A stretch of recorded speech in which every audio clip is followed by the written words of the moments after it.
Di tengah pesatnya pertumbuhan digital di Indonesia, kami melihat satu perusahaan yang tampak sangat ideal dipertemukan. PT DC Indonesia Tbk atau DCI merupakan penyedia data center terkemuka di Indonesia dan satu-satunya yang memiliki standar Tier 4 dengan tingkat keandalan operasional sangat tinggi. Perusahaan ini melayani klien besar seperti perbankan dan perusahaan teknologi, serta berada di industri yang terus tumbuh didorong oleh AI dan cloud computing. Di balik positioning yang kuat, kami melihat ada gap antara ekspektasi market dan fundamental perusahaan. Oleh karena itu, kami dari tim Baby Dino kami merekomendasikan sell pada emiten DCI yang didasarkan pada dua tesis utama.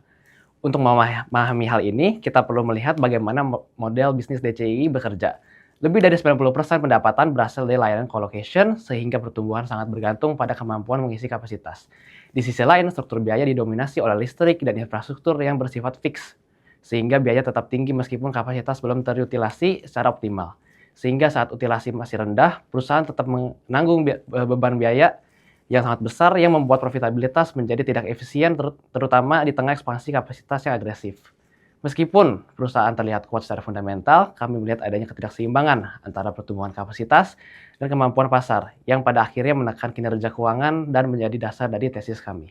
Masuk pada tesis pertama, dari market leader ke tekanan utilisasi, DCI gagal mengoptimalisasikan boom data center Indonesia.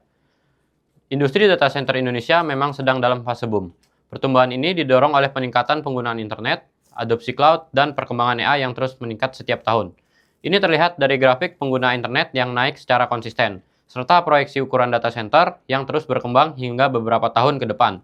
Namun, di balik pertumbuhan tersebut, mulai muncul turning point. Kapasitas yang dibangun oleh industri ternyata tumbuh lebih cepat dibandingkan dengan demand yang benar-benar terserap. Hal ini tercermin dari grafik installed capacity versus demand utilized, di mana gap antara kapasitas dan utilisasi semakin melebar. Artinya, resiko overcapacity mulai nyata. Ditambah lagi, meskipun DCI masih menjadi market leader dengan pangsa pasar terbesar, kompetisi semakin ketat dengan masuknya pemain telkom, Precision Digital, dan pemain global lainnya. Kita mulai melihat masalah utamanya ada di positioning. DCI berfokus pada hyperscale data center dengan tier 4 yang terpusat, tapi kalau kita lihat dari grafik demand versus supply by tier, justru pasar Indonesia lebih banyak menyerap tier 2 dan tier 3 yang lebih fleksibel dan cost efisien. Selain itu, dari sisi distribusi, demand terbesar masih berada di Jawa, tetapi mulai ada pertumbuhan di luar Jawa. Sementara itu, kapasitas DCI masih terpusat, sehingga kurang optimal dalam menyerap demand yang tersebar. Akibatnya, utilisasi menjadi tidak maksimal. Ini terlihat dari perbandingan antara distribusi lokasi dan tingkat utilisasi, di mana model yang lebih tersebar justru memiliki utilisasi lebih tinggi dibanding dengan hyperscale terpusat. Meskipun industrinya tumbuh pesat, strategi DCI yang tidak selaras dengan preferensi pasar membuat mereka menghadapi tekanan utilisasi. Dan ini menjadi dasar kenapa kami melihat down risk lebih dominan ke depan. Melalui analisis kami menemukan bahwa ketika fundamental masih kuat, tapi ekspektasi pasar masih terlalu jauh. Hal ini dapat dilihat dari sisi revenue yang terlihat pertumbuhan sangat agresif hingga tahun 2030.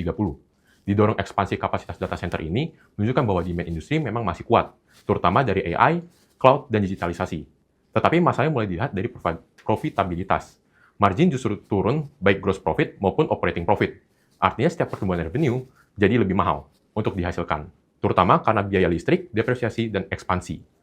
Dampaknya langsung ke bottom line. Walaupun revenue naik, EBIT sempat turun dan recovery-nya tidak secepat pertumbuhan revenue, ini menunjukkan adanya tekanan struktural, bukan sekedar fluktuatif sementara. Di sisi lain, kapasitas meningkat sangat agresif.